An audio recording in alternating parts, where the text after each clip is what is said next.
My wife's name was Margaret, and for 43 years she was the first voice I heard in the morning and the last one I heard at night. She had a way of laughing that made strangers turn around to look, not because it was loud, because it sounded like something good had just happened in the world, and you wanted to know what it was. We built everything together. The house on Birchwood Lane, the manufacturing business that started in a rented garage and grew into something that employed 61 people at its peak.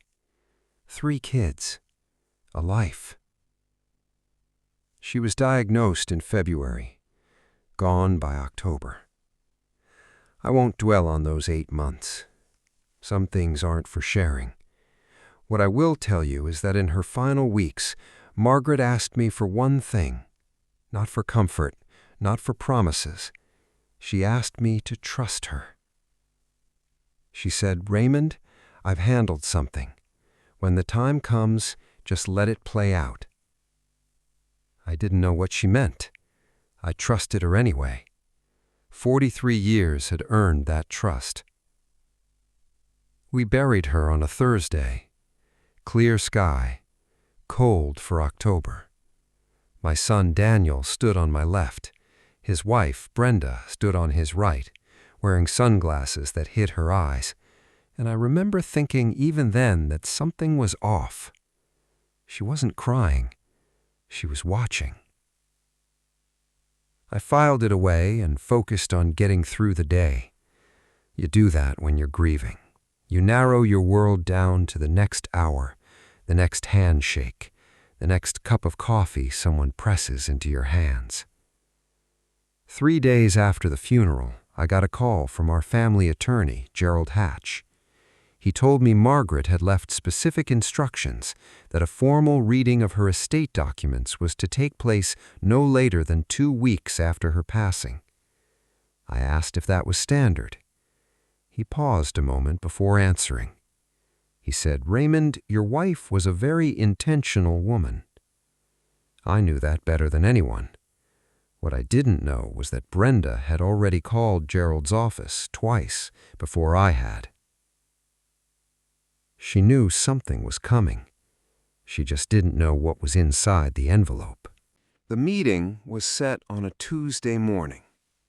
Gerald's office downtown. Dark wood paneling, a conference table that seated 10. The kind of room where serious things happen. Daniel arrived with Brenda. My daughter Karen came alone. My youngest, Marcus, flew in from Portland the night before. There was also Gerald, and one other person none of us had met yet, seated quietly by the window with a folder on his lap. Gerald introduced him only as a colleague. We sat down, and Gerald began walking through the standard elements, the house, the accounts, the charitable donations Margaret had arranged. Standard enough. Then Brenda leaned forward. She smiled, and I want you to understand the kind of smile it was. It wasn't warm. It wasn't polite. It was the smile of someone who has already decided how the story ends.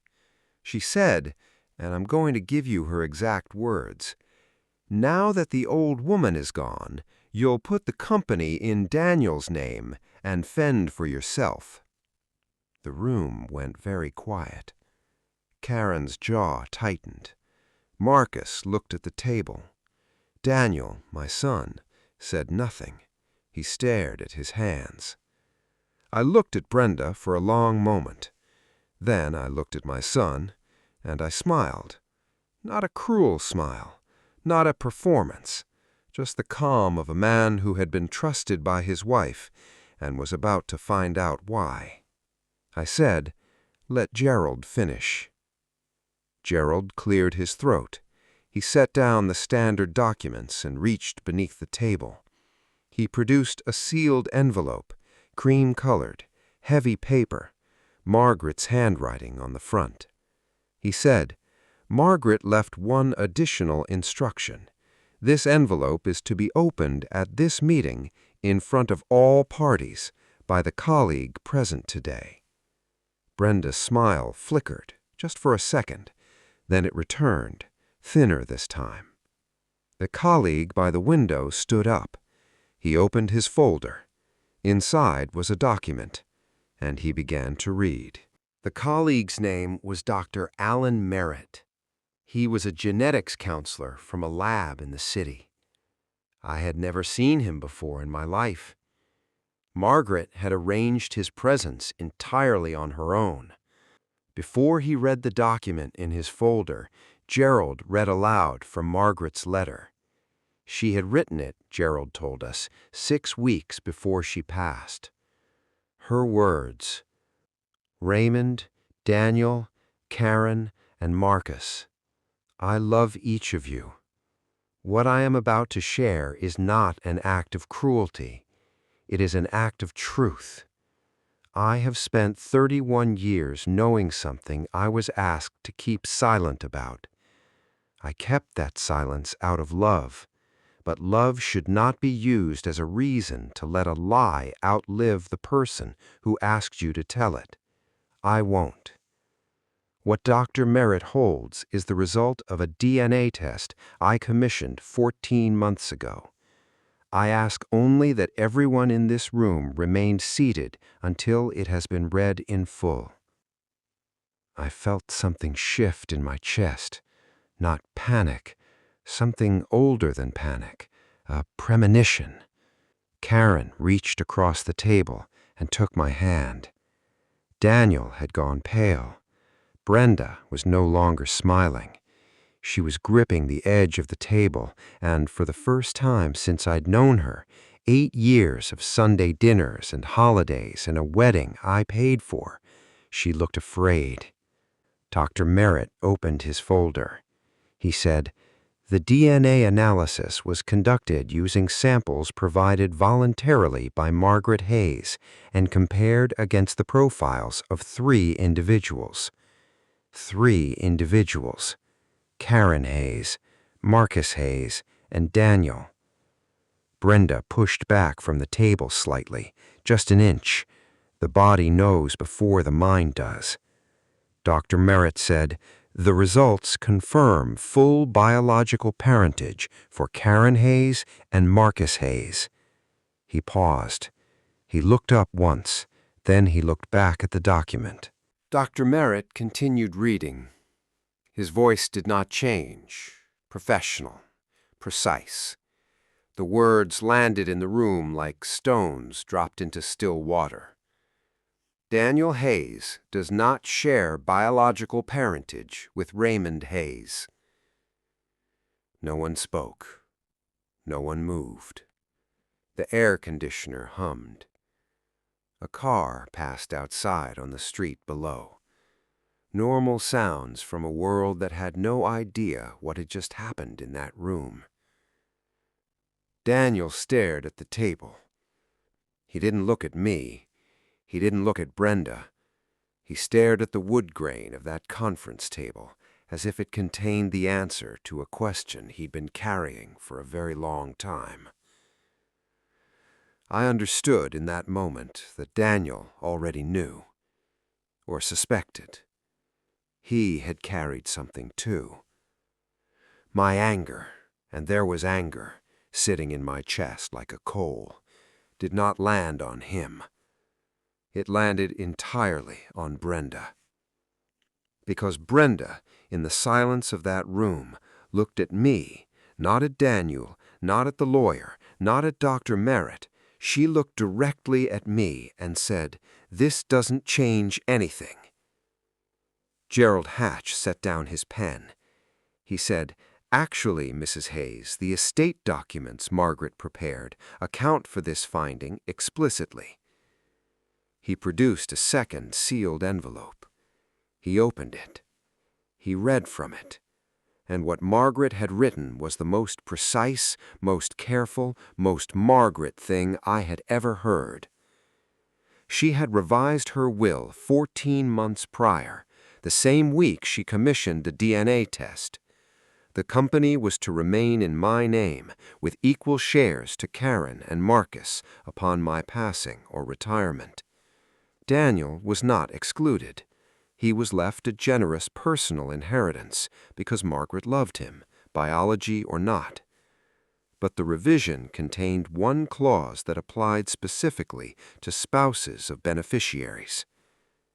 Any spouse who made a claim to the business assets, verbally, legally, or in writing prior to the legal reading of the will would be disqualified from any indirect benefit. Brenda had called Gerald's office twice before the meeting. She had sent one email. Gerald had saved all three. She had already disqualified herself before she walked into the room, before she said a single word. Brenda left the room before Gerald finished reading. She didn't slam the door. She didn't make a scene. She just stood up, quietly, quickly, and walked out. Daniel didn't follow her. He sat there until the room cleared, until it was just the two of us, the way it used to be on Saturday mornings when he was 7 years old and we'd sit at the kitchen counter before anyone else woke up. He said, "Dad, I said, "I know." He said, "I didn't know how to." I said, "I know, Daniel." And I meant it. I wasn't his biological father. I had been his father for 34 years. Those are not the same sentence. Margaret had known since before Daniel's 2nd birthday, a conversation she'd had with someone she'd trusted and then lost contact with. She never told me because she was afraid, not of me, but of what the truth might do to Daniel. And then she spent 31 years watching Brenda use our son as a financial instrument, and she decided that silence had run its course. She handled it the way she handled everything, quietly, precisely, completely. Daniel and Brenda separated 4 months later. He came to me for support, financial and otherwise, and I gave it without condition. He is still my son. That part was never in question. The company is still mine. I've since brought Karen on as operations director. Marcus sits on the board. 61 employees still have jobs. And on the anniversary of Margaret's passing, I drove to Birchwood Lane, sat in the car in front of the house we built. I said out loud, to no one, or maybe to her, "You handled it, Maggie." I could almost hear her laugh, that laugh that made strangers turn around because something good had just happened in the world. And it had. If you're new to Uncle Jay's Tale Vault, welcome. Every story here is real. Every name has been changed. Every lesson was earned the hard way. Subscribe if these stories mean something to you. And if someone in your life needs to hear this one, send it to them. Sometimes people need to know that patience, preparation, and a woman who trusted her instincts can outlast almost anything. I'm Uncle Jay, and this has been Tale Vault.